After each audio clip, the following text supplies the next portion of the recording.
இன்றைக்கி நம்ம ஒரு டேஸ்ட்டான கத்திரிக்காய் வெங்காய பச்சடி தாங்க பண்ண போகிறோம். ரொம்பவே டேஸ்ட்டாக இருக்கும். அப்படியே சூடான சாதத்தில் கொஞ்சம் நல்லெண்ணெய் விட்டுட்டு சாப்பிடும் போது அமிர்தமாக இருக்குங்க. இது செய்கிறதுக்கு 1/4 கிலோ கத்திரிக்காவை நல்லா நைஸாக ரவுண்டாக கட் பண்ணி எடுத்துருக்கிறேன்.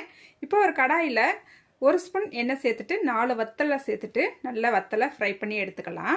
நீங்கள் காரம் நல்லா சாப்பிட்றவங்களா இருந்தால் இன்னும் ஒரு 4 வத்தல் சேர்த்துக்குங்க. அதுக்கப்புறமா இந்த எண்ணெய் கூடயேவும் ஒரு பல்லாரி வெங்காயத்தை நல்லா நீல வாக்கில் கட் பண்ணிட்டு சேர்த்துக்கலாங்க. வெங்காயமும் நல்லா கோல்டன் கலருக்கு நல்லா ஃப்ரை ஆகி வரணும். இப்போ இந்த வெங்காயத்தையும் நம்ம எடுத்துக்கலாம். இந்த வெங்காயத்தை தனியாக ஒரு பிளேட்டில் மாற்றி எடுத்துக்கலாங்க. இப்போ அதே எண்ணெயில் 2 மீடியம் சைஸ் தக்காளி பழத்தை நல்லா நீல வாக்கில் கட் பண்ணிட்டு சேர்த்துருக்கிறேன். இந்த தக்காளியை நல்லா வதக்கிக்கிட்டு இருக்கிற நேரத்திலேயும் ஒரு பாத்திரத்தில் ஒரு பெரிய நெல்லிக்காய் சைஸ் புளி எடுத்துட்டு நல்லா ஊற வச்சுருக்கேங்க. இப்போ பாருங்கள், தக்காளி நம்மளுக்கு நல்லா மசிஞ்சு வந்துருச்சு. இப்போ இதை எடுத்துக்கலாம். அதுக்கப்புறமா 1 ஸ்பூன் எண்ணெய் சேர்த்துக்கிட்டு கட் பண்ணி வச்சுருக்கிற கத்திரிக்காவை நம்ம சேர்த்துக்கலாங்க. சேர்த்துட்டு அடுப்பை மிதமான தீயில வச்சுக்கிட்டு ஒரு 2 நிமிஷம் நல்லா கலந்து விட்டுக்கிட்டு மூடி வச்சு ஒரு 2 நிமிஷம் மட்டும் இந்த கத்திரிக்காய் வேக விட்டால் போதும். அதுக்கப்புறமா ஓப்பன் பண்ணிவிட்டு நல்லா ஃப்ரை பண்ணி எடுத்துக்கிறணும். மூடி வச்சு வேகும் போது கத்திரிக்காய் நம்மளுக்கு ஃப்ரை ஆகி வராது. அதனால் ஓப்பன் பண்ணி வச்சுக்கிட்டேவும் இந்த கத்திரிக்காவை இந்த அளவுக்கு நல்லா ஃப்ரை பண்ணி எடுத்துக்கிறணும். இப்போ நம்ம கத்திரிக்காவை நல்லா ஃப்ரை பண்ணி எடுத்துக்கிட்டாச்சு.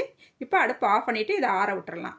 இப்போ ஒரு பவுல் எடுத்துக்கலாம். இதில் நம்ம ஃப்ரை பண்ணி வச்சுருக்கிற வத்தலை சேர்த்துக்கலாங்க. வத்தலை சேர்த்துட்டு கையால் நல்லா மசிச்சு விட்டுக்கலாம். கையால் மசிக்கிறது சிரமமாக இருந்தால் மிக்சி ஜாருக்கு மாற்றிட்டு லைட்டாக கொரகொரப்பாக அடித்து எடுத்துக்கோங்க. பாருங்கள், நல்லா கையால் மசிச்சு எடுத்து விட்டுக்கிட்டாச்சு. இதுக்கப்புறமா நம்ம ஃப்ரை பண்ணி வச்சுருக்கிற கத்திரிக்காவை சேர்த்துட்டு நல்லா மசிச்சு விட்டுக்கலாம். இந்த மாதிரி கையால் மசிச்சு செய்யும் போது இந்த கத்திரிக்காய் வெங்காய பச்சடி சூப்பராக இருக்குங்க. அதுக்கப்புறமா நம்ம தக்காளியை சேர்த்துக்கலாம். தக்காளி ஏற்கனவே மசிஞ்சு நல்லா வதக்கி இருக்கிறோம். தக்காளியை சேர்த்துட்டு நல்லா கலந்து விட்டுக்கலாங்க. கலந்து விட்டுட்டு ஒரு மீடியம் சைஸ் பல்லாரி வெங்காயத்தை பொடிசாக கட் பண்ணிவிட்டு இதோட சேர்த்துக்கலாம்.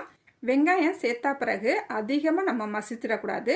லைட்டாக மட்டும் மசிச்சு விட்டுக்கிட்டா போதும். இப்போ இந்த மசியலுக்கு தேவையான அளவு உப்பு சேர்த்துட்டு ஒரு 1.5 ஸ்பூனுக்கு நல்லெண்ணெய் சேர்த்துட்டு புளிக்கரைசல் கொஞ்சமாக சேர்த்துக்கலாம். புளிக்கரைசல் எல்லாம் சேர்த்தா பிறகு மறுபடியும் லைட்டாக மட்டும் மசிச்சு விட்டுட்டு நம்ம ஃப்ரை பண்ணி வச்சுருந்தோம் இல்லையா வெங்காயம், அதை சேர்த்துக்கலாம். பொடிசாக கட் பண்ணிய மல்லி இலையும் சேர்த்துட்டு லைட்டாக நல்லா மசிச்சு விட்டுட்டு நம்ம எடுத்தால் நம்மளுக்கு கத்திரிக்காய் வெங்காய பச்சடி சூப்பராக ரெடி ஆயிருங்க. அப்படியே பார்க்கும் போதே சாப்பிடணும் போல் இருக்குங்க.